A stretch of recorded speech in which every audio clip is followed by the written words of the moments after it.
some younger generation people are extremely interested in individuality. I've had some discussions with some young people with body piercing and tattooing and this thing and that thing, and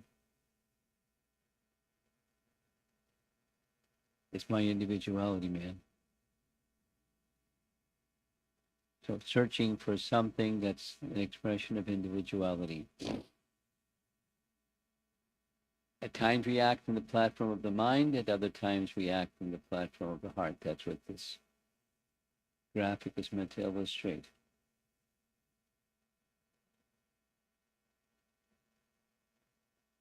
And often, in either case, even if the thought is I'm acting from my heart, I want to be an individual, I want to be me, it's mechanical. A public speaker, a research worker, and I think my opinion at least, a very wise person is Brene Brown. She deals with this topic a lot. Authenticity is the daily practice of letting go of who we think we're supposed to be and embracing who we are. But then thinking who you're supposed to be that's the mind, and then the heart is who you are. And how do you find that? How do you embrace who you are?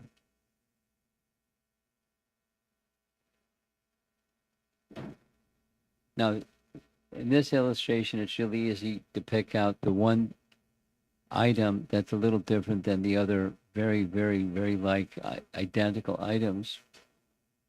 But even that one item, although the color is different, how authentic is the individuality of that one item?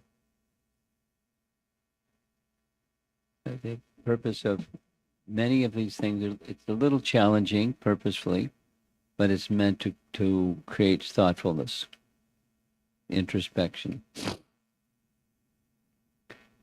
So, and here's a little individual way of saying the same thing. Conformity is like poison to your soul. Because, one could say, souls aren't alike. Individuality means not alike, but conformity is a very strong impression. Here's some examples from Vedic texts of nonconformists. How many individuals have 3 heads? That's nonconformity for sure. And a very saintly, elevated person is very fond of dogs, and dogs are very fond of him. That's not so common. So he's an avaduta, meaning avaduta means extraordinary, out of the ordinary kind of a behavior. Dattatreya is an avatar, an incarnation of the personality of Godhead.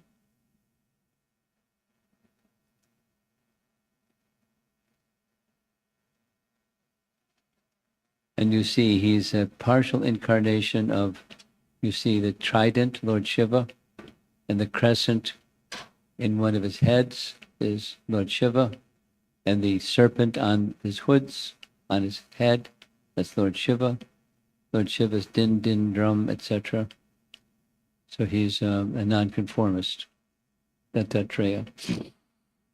Lord Rishabdev, according to Bhagavatam and Vedic texts, he's also an incarnation, but in the concluding stage of his life, he lived like an avaduta, complete disregard for worldly anything. Lord Rishabdev. There's a Oriental gentleman, his name is in the lower left, and he has artistically created images of blending in where people are already, as the photograph shows, all looking alike, and blending in. When conformity is the norm, just to survive, people may do something similar while still trying to be themselves. And then the world that we live in is quite a different place.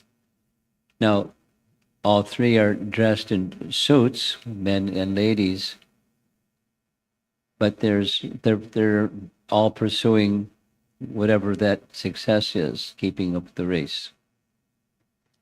So the challenge is like this match with a spark. It's a challenge. When you're a young person trying to live your own life, how much of living your own life are you living your own life, and how much of you are you following the plan that somebody else has? Just that you're the norm and living according to the norms.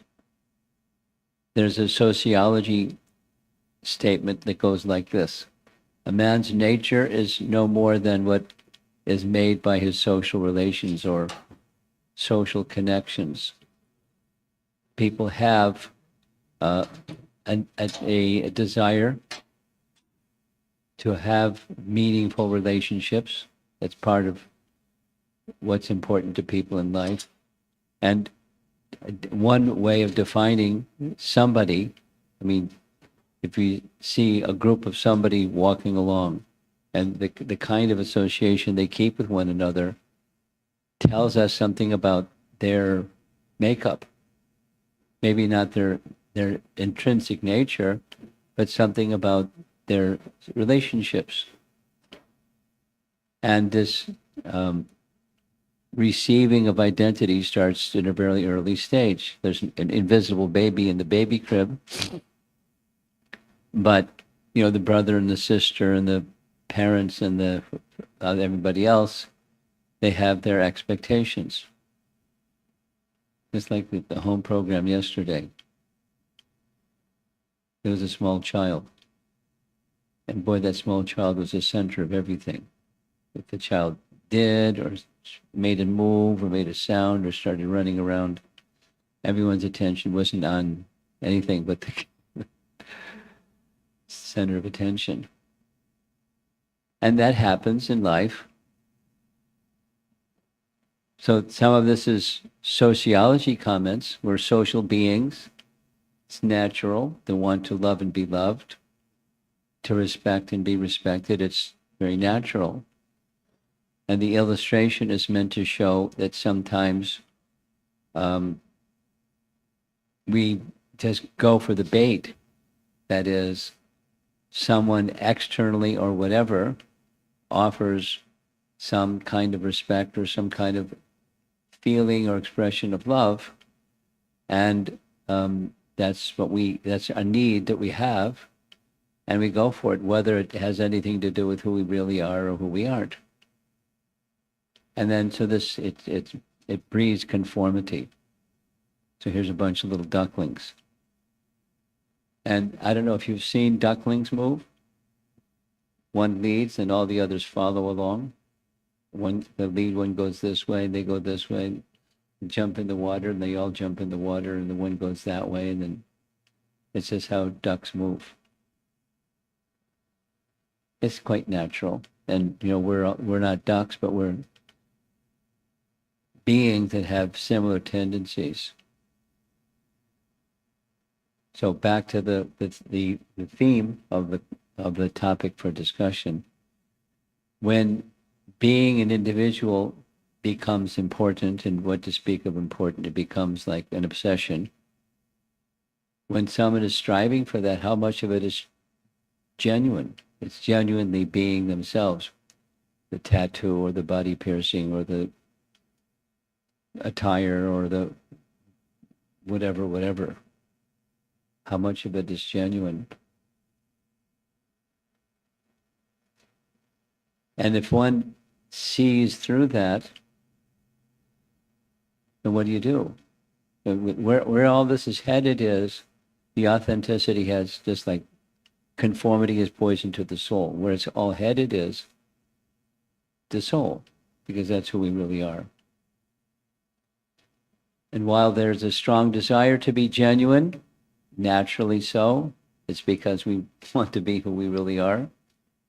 It takes a more profound introspection, and more profound introspection generally is guided by wisdom literature, by wisdom and wisdom literature. It's a challenge because so much of the life that's around us that we grow up in is very materially based.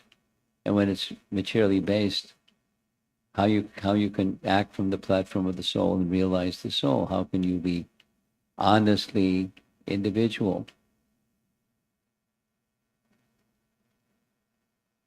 There's the whole presentation, Who Am I presentation. That's a nice one.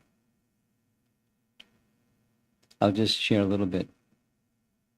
One of the main parts of that presentation is a TED Talk. And it's an animated TED Talk where the animator is illustrating Plutarch. Plutarch is a Greek philosopher. Heard his name before?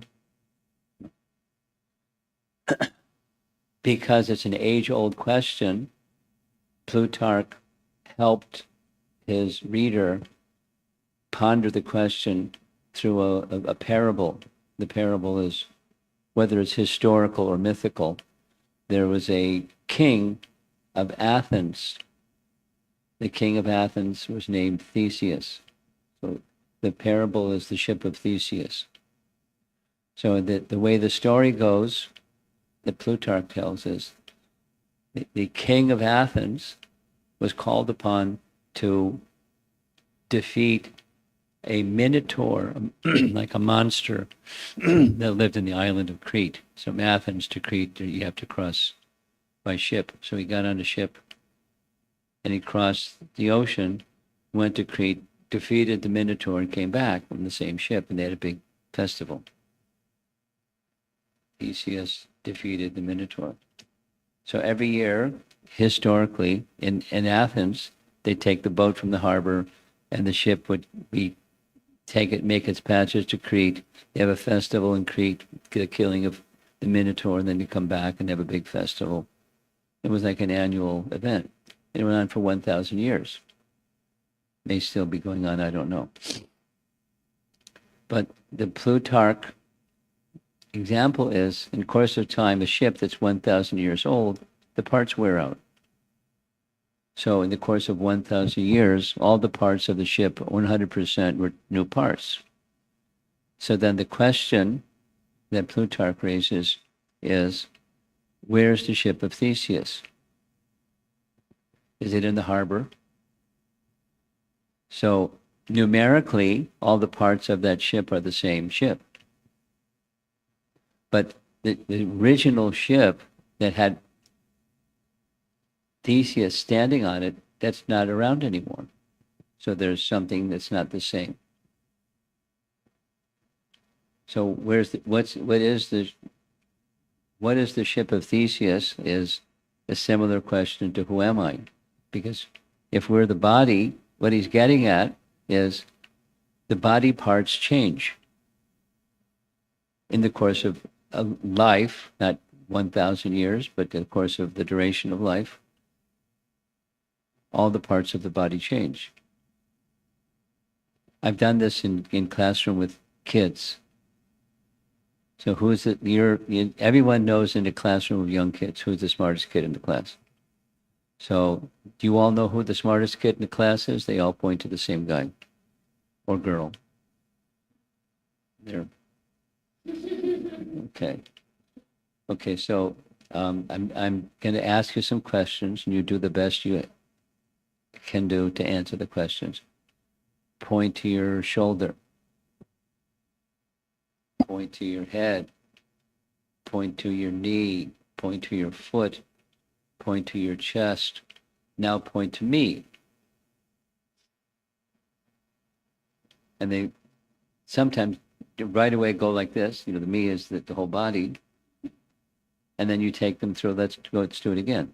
We say, my head, my hand, my chest, my foot. There's I, and there's the object owned by me, and then there's me. So who's the me? Or where's the me? Where do you point to say that's me?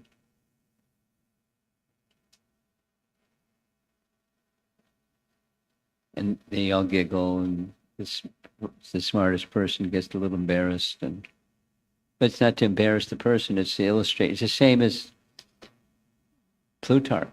Who am I? What's the real self? If one's trying to be an individual or individualistic, how much of it is cosmetic and how much of it is who we really are?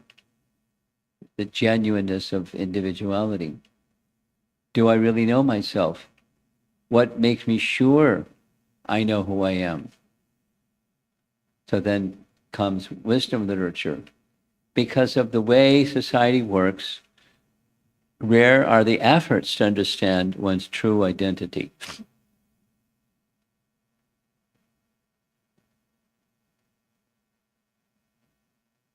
It's a good question. It's a particularly younger generational question, but it's like younger generation keeps changing too, because there's another younger generation, and different younger generations go about it in different ways. But often it ends up being on the cosmetic side and not on the who you really are side. Whoops. Here we go. Constantly inquiring and discarding relationships. So an earlier slide was much of who people are, or who we think they are, or who they think themselves as, has a lot to do with their relationships.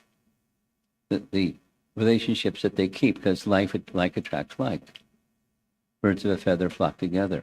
So there's social relationships that help establish the identity that I make for myself. And then we're continually modifying relationships, sometimes circumstantial, sometimes by choice. And it's a little bit, like it says, a little bit consumer-like. What's to my advantage? Depends on what I want. What's to my advantage? And that keeps changing, and so relationships keep changing. I like this image. This is the guy with his back to us, that's us. And the big rock on the left side, that's birth, and the big rock on the right side, that's death, and in between is life. So what goes in that space between birth and death? And that's the definition of who am I. What's the standard of true happiness? Because an essential intrinsic part of life is pursuit of happiness. I mean, not just America, life, liberty, and the pursuit of happiness, but everybody is pursuing happiness universally. So what is it? The same, like, who am I? What's real happiness? What is my personal purpose in life? I mean, you young people have discussions with one another. I sometimes ask young people, what's your career plan? And that's part of helping to establish their identity. And before here, I was in Phoenix. And at the Sunday feast, a young fellow came dressed in an Air Force uniform, with his, the whole thing. And he came up afterwards and asked a question, am I going to get karma for harming other people? Because I feel this is my calling in life. But my calling in life may require, circumstantially, that I bring harm to others. So is there karma involved? Because isn't it that if I do my duty, if I perform my prescribed duty, then I'm not accruing bad karma? You perform your prescribed duty. How can you be, if you deviate and do adharma, that's one thing, but if it's my dharma, so it's, it wasn't difficult to answer his question, but, just a quick answer to his question, back to the topic. We each have a nature. I remember very clearly, once upon a time, I was the youngest of 5 children. And so my elder brother and 3 sisters, they all went to college. And so what do? You go to college. So I was planning to go to college, and my father sat me down, not something that he normally did, and said, what do you plan to major in? And I said, I haven't decided yet. I was thinking that I would enter my freshman year undeclared major, and then after the first year, explore a little bit and then select a major. He said, I don't want you to go to college on that basis. I said, I've got a full scholarship, so it's not like money out of his pocket. But I don't want you to go to college without having a clear idea of why you're going. Like, what's my personal purpose in life? He didn't express it that way. It wasn't a confrontational kind of discussion. It was a dad-son kind of conversation. So I said, let me consider. We got back together. I said, I want to be a doctor. Then he said, why do you want to be a doctor? Why do you select that one out of the menu? And I said, I have a science inclination, and I want to do something that's meaningful and of service to others, so I think that would be a suitable function. And then, okay.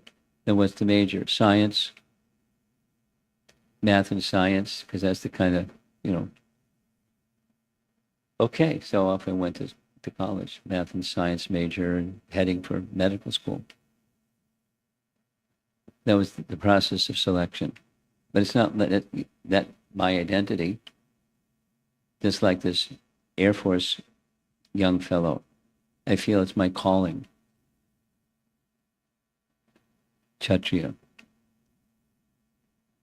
But, acting according to one's psychophysical nature, that's on the outside. And then what about the inside? So I said, what Krishna says in Bhagavad Gita is perform your prescribed duty and always think of me. And then always think of Krishna means to do what's in Krishna's interest. I mean, a thief may also think about the government, but they're thinking favorably about the government. I hope they don't catch me. I'll be smart enough so they won't catch me. I'll steal in a way that I won't get caught. But meditating on the law and the violation of law. So the short of it is, with this young fellow, no, because you're acting according to your nature, that's not it. That's not sufficient. That the sufficient is in Vedic culture. If there was war, it was a virtuous war. And if it wasn't a virtuous war, then you're implicated in the killing. According to laws of state, you may not be implicated if you kill a lot of people that are on the other side. But according to the laws of nature, so that part of an essential message here is your mission in life or purpose in life has to connect with a higher purpose or the supreme or the real self. Am I living the life of others' expectations? How do I solve the real problems of life? In fact, what are the real problems of life? Besides, we want happiness and it's not happening, at least the way that I was expecting it to happen.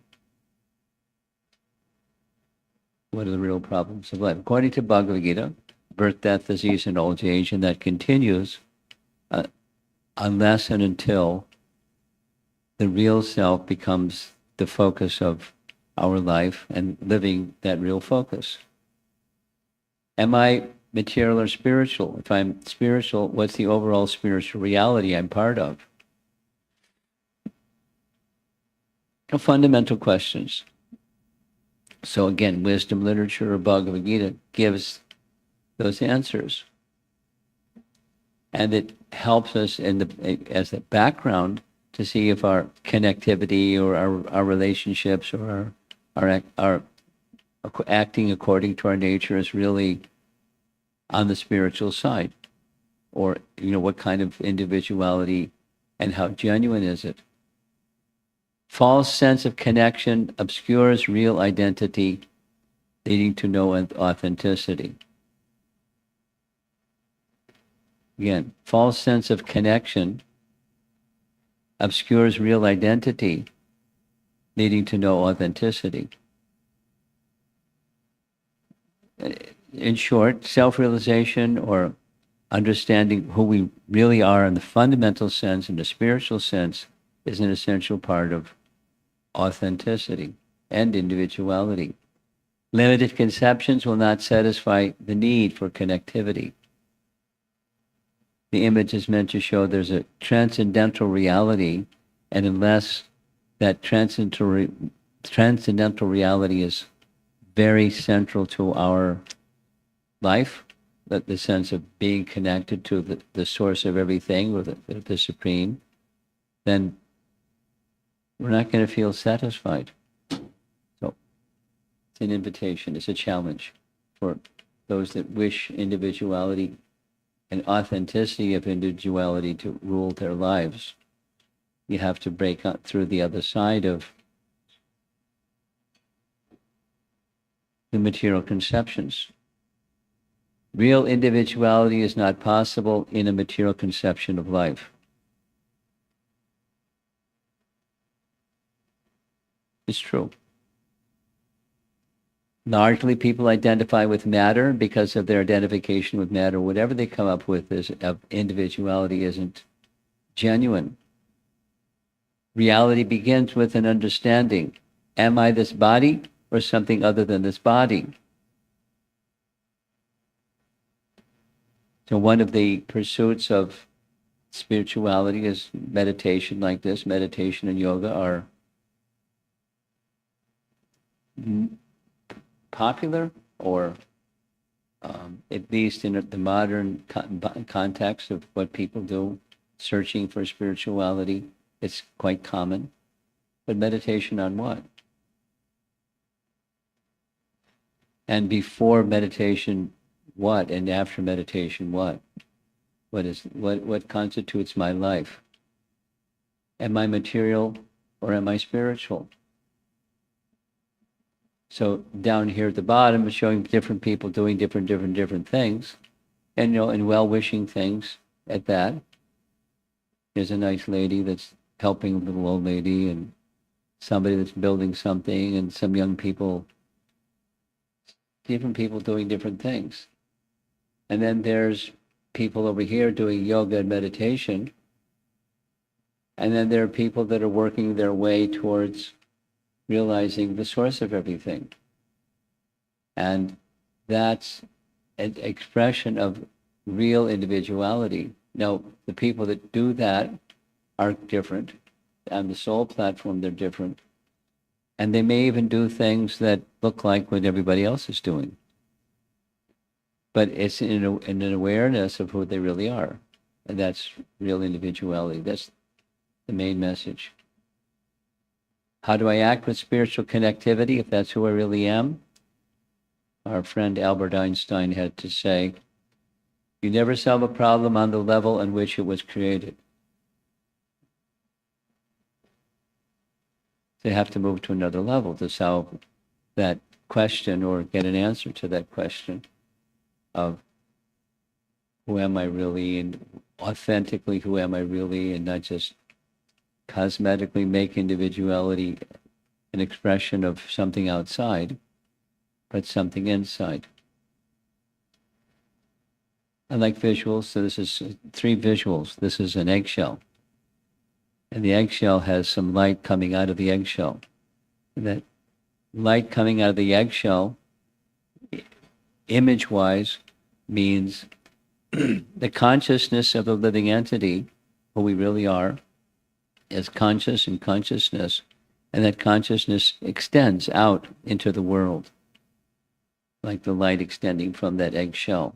And in course of time, as the eggshell opens, the light may become brighter, so consciousness may expand and become more pervasive, and eventually to identify the self as being distinct from the covering. The covering can do what the covering does. That's fine. And the soul does what the soul does. And who we really are isn't dependent upon what the covering does. But to get to that place, it requires wisdom. And wisdom is best achieved through wisdom literature. Wisdom begins with understanding the spirit self, animating the body and the mind. All of the entities are connected to the same source. This is an image from Bhagavad Gita chapter 11. Arjuna asked Krishna to show his universal form, and so he does. They're seated on the same chariot as before, and kind of like high-tech, Krishna shows the universal form with faces everywhere and this and that and the other thing and the other thing. The whole of the creation all in one place.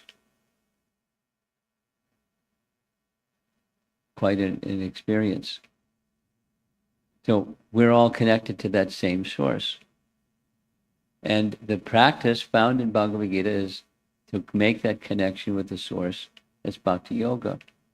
And that's how we act in a relationship with the ultimate connection, the connection with the Supreme. Another Albert Einstein quote: "The one who follows the crowd will usually get no further than the crowd. The one who walks alone is likely to find himself in places no one has ever been." So there has to be a willingness not just to be alone, but to be not a crowd follower type. And that's what individuality often is thought to mean. But then without the connection with that which is the source, because it's rare. It's a Bhagavad Gita verse. Manushanam sahasreshu kaschit yatati siddhaye. Very rare out of many persons. It's rare to find someone that's genuinely pursuing the self. And of those who have some knowledge of the self, very, very rare is it to find someone who knows the source. So that's one who walks alone is likely to find himself in places no one has ever been. This is that same fellow that we saw before who was standing with the red capes. This is like, graffiti on the street side with the eye in the middle, and then there's the fellow. According to painting himself under the garment that he's wearing so that he just blends in. And that's the conformity message. And it's, he's a thought-provoking kind of artist, photographer artist. Same slide as before. Conformity is like poison to your soul. And that's our last slide.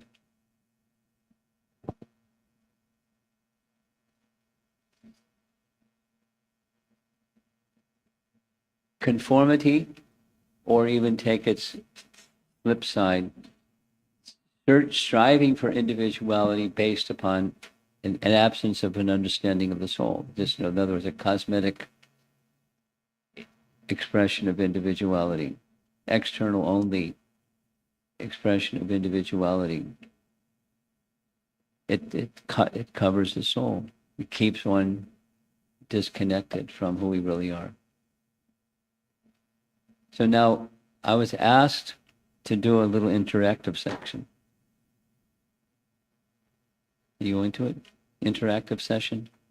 Sure? Okay. This is something that, no. Okay, put her on the hot seat. Not that. Something that I learned from watching one of Brene Brown's presentations. So she had an audience participation section. And the audience participation section, I'm going to sit down, goes like this.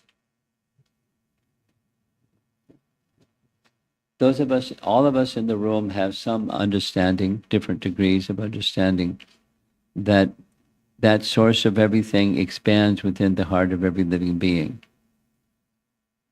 Yes? Super soul is within the heart of every living being. And on the topic of striving for individuality, there's some things that block us. There may be bad habits. There may be feelings of inadequacy. There may be tendencies to do something that's not who we really are, or because it's on the material side, et cetera, et cetera, et cetera. So the exercise goes like this. It's a meditational kind of exercise. In a suggestive mood, I'll make some suggestions, and you kindly try to follow the suggestions.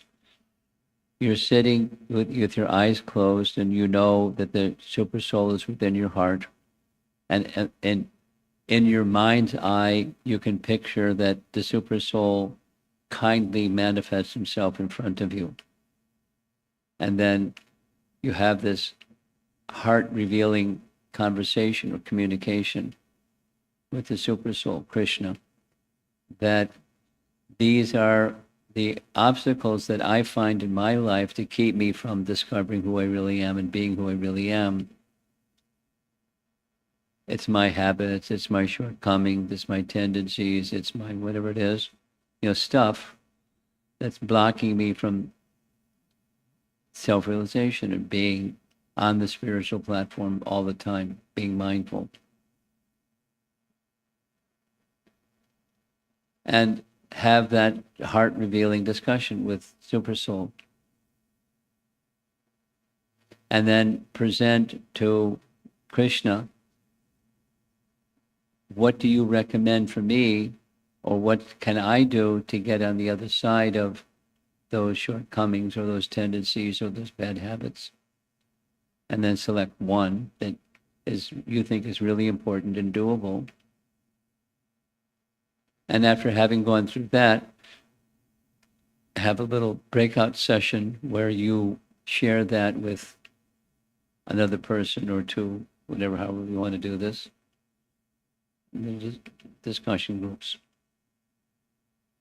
You share with others, they share with you what that experience was, what they see, and what is something that they can do to be more on the authentic side of a spiritually realized individual.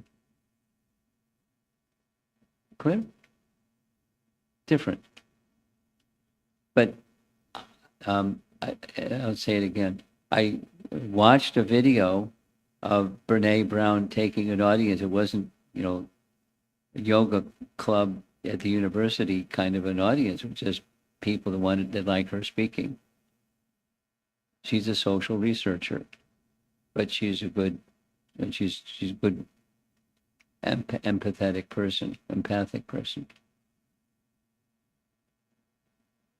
So I'm going to make that suggestion. This is just something you do yourself.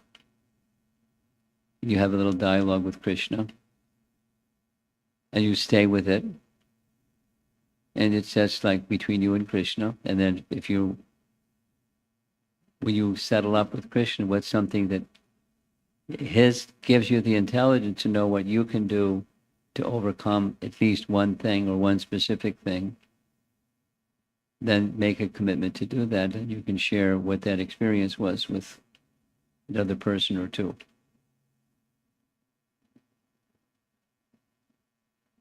It's okay? Okay. So let's do that. So I'll ask you, get comfortable, sit in your chair and where you're sit straight so your attentiveness is up.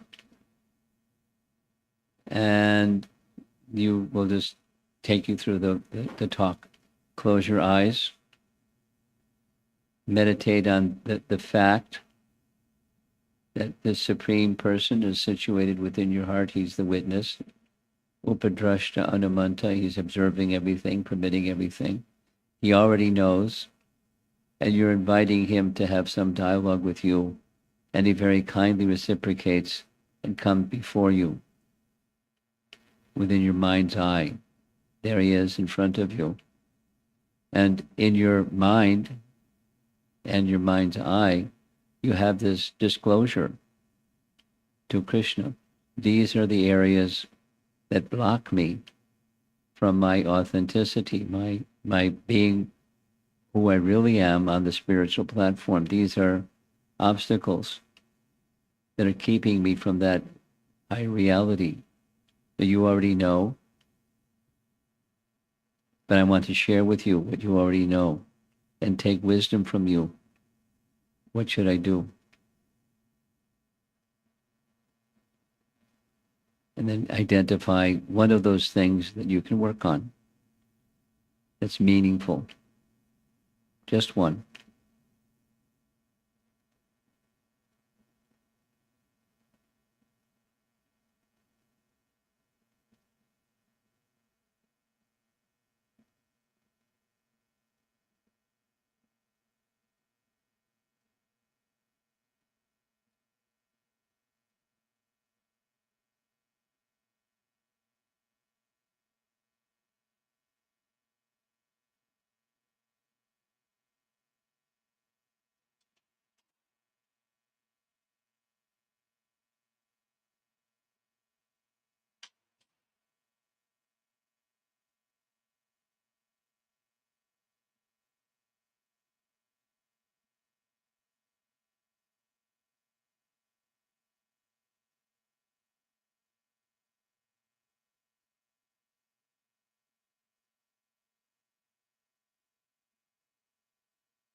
I'll make another suggestion. As you're sitting there in this meditative state,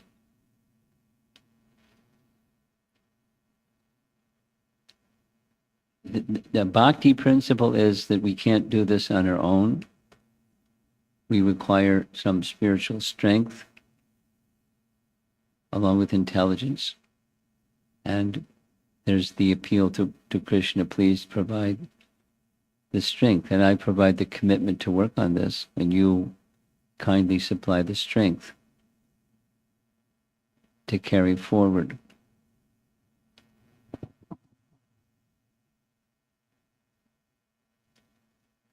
Okay.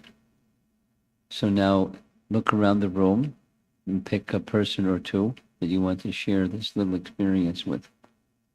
The reflection, share what your reflection went through and what you think you might be able to do to move forward more effectively. I'm going to silently do that.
Okay. Good session. The interactive part is often the best part. So we'll take a few minutes and see if there's either of one of two things. A question or a point of discussion on our topic today, or if you'd like to share, I won't put you on the spot, but if you'd like to share what you just exchanged with one another in a way that's not breaching confidentiality, you can share. So questions and sharing.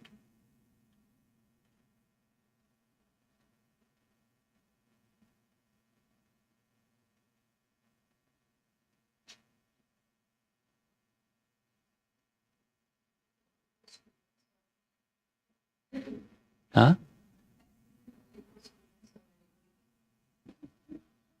I couldn't hear. What?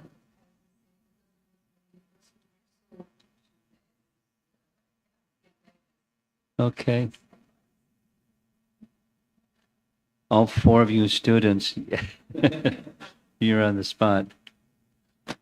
And if you say nothing, they'll say something.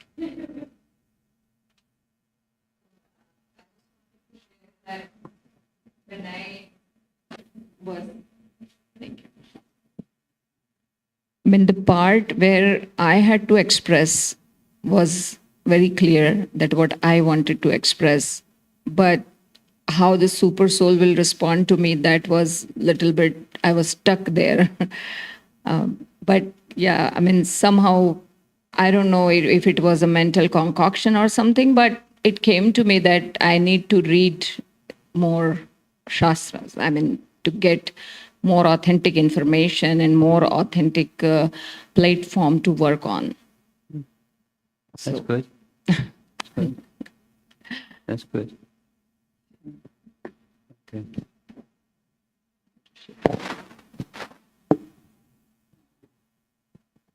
Hare Krishna Maharaj. No, the first thing I would like to say is the authenticity. So I'm really totally in awe of what you have said in the first statement, authenticity. So what I do is usually before I go to bed, I just contemplate for 5 to 10 minutes with the Supreme, just about what I was that day, the whole day.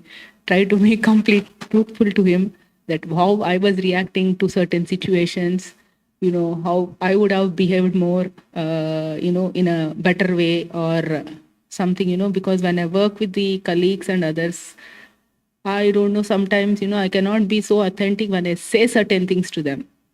So I just admit in front of the God, and I admit everything in front of him. And I feel that, at least he is listening. So, that way I try to be, Accountable. sincere and honest with him. Mm-hmm. Nice. It's good practice. Good practice. You want to add something? Give her the microphone.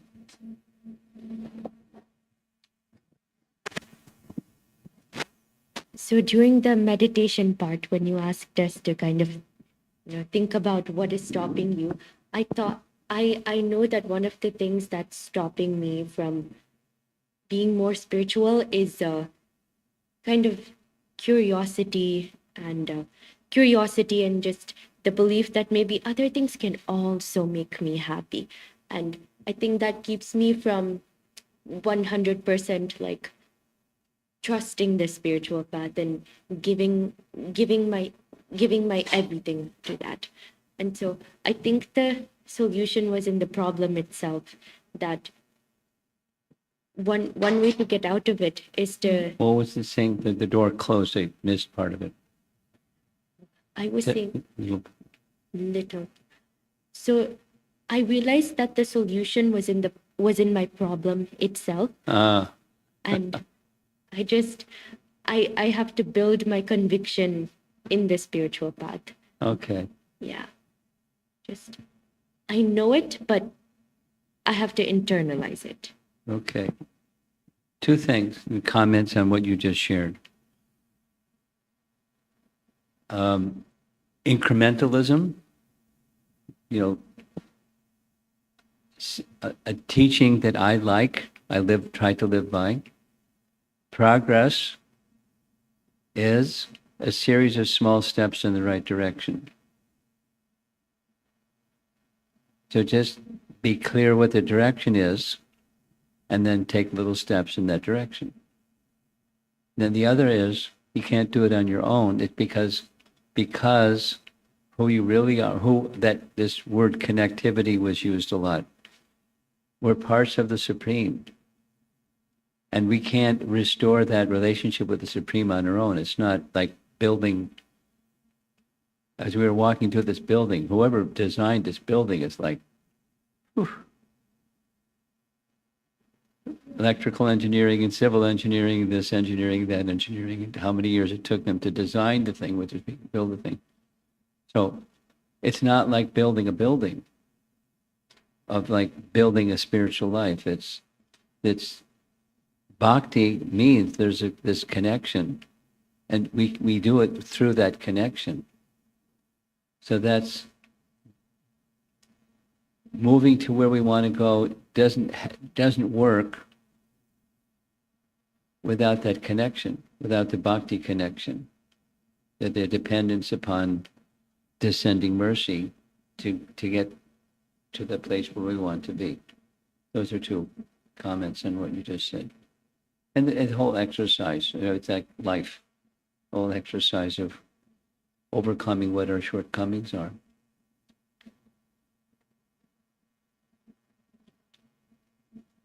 Thank you, Maharaj. Anything? Put you on the spot. It's okay? One thing that I came up, I thought about was just, and just being open with others, Uh-huh. like just opening my heart and being a little more reliant on the people around me to cultivate my authenticity in a way. It's kind of like a roundabout logic, right? Okay. When you're hesitant to ask for help, you sometimes don't. You sometimes try to guard yourself against other people. So, and that's also something, talking from what Indira said about cultivating your spirituality. When you're hesitant to ask for help, you sometimes have blockages in your path. But then when you do open up to others, then you have this community that will help you out. Good. So that you can advance spiritually. Good. Let me respond. On the principle that you just presented, it's good to have bring people close to you that have wisdom. Because many people may be willing to help and they really don't know what they're doing. And it's nice that they're willing to do something. That's nice. It's really encouraging and all that, but it doesn't provide what's needed. What's needed is wisdom, along with, opening yourself and people stepping in when they're invited in and doing something to help. Persons that are wise. Make close relationships find some people that are wise and make close relationships with them. Then comes finding people that are wise. You want to contribute anything?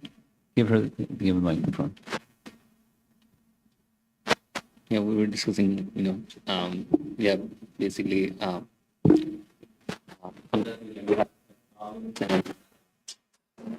might not be able to identify them or identify the solution. And you know, there are people or individuals that could, guide us in, could be just like a little bit of like a nudge or, just some like, something, and I guess that's, that's what wisdom topic. is, That's the topic, yeah. right. And so I think like, in general, like you encounter good people or like, goodness in the world. I feel like there's plenty and in this world where, we encounter a lot of like violence and negativity. We might be able to like, we might not see it, but I feel like it comes in like, different forms. Yeah. And, maybe like, we can recognize that. That would be helpful. Okay. Hey, Monkey, you want to pitch in? You want to pass? Pass, okay. Well, I'll just go back to the starting slide because that's kind of where we are.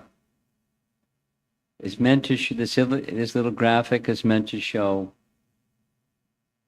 the heart and the head, and sometimes we're moved more by the heart and sometimes more by the head. And it's not exactly balancing, but integrating.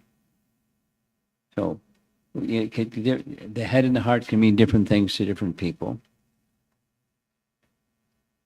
For those of you that are a little familiar with Bhagavad Gita, there's a chapter, part of chapter 2 is discussing in the head or the intelligence part, Buddhi Yoga. And interestingly, the term Buddhi Yoga, or when spiritual intelligence is guiding your life, that's Buddhi Yoga. It's used interchangeably with Bhakti, which is the heart. With feeling, with loving feelings, you do what you do. And at the same time, it's guided by spiritual wisdom or spiritual intelligence. So that's that wisdom literature, which is the same point I've made several times, repeating it. It integrates the two. And so it gives us a clear sense of how to navigate life, where you're headed in the right direction because of intelligence, and your heart's there too, because that's what intelligent people do. They guide the activities of their life from the heart, and that's the complete picture of what yoga, bhakti yoga, is teaching. So it's particularly for the students. One of the topics that next time, maybe when I come, I can speak on the topic of Gita values. It's introductory. I know a devotee that's speaking at Texas A&M this weekend, and he's going to be speaking on Gita values, just to, a similar new group of students, but, to guide the choices that we make and to guide our life and according to the values that Bhagavad Gita teaches, and you align yourself that way, you're headed in the right direction. Okay, so I'm going to end. See you all another time. Hare Krishna.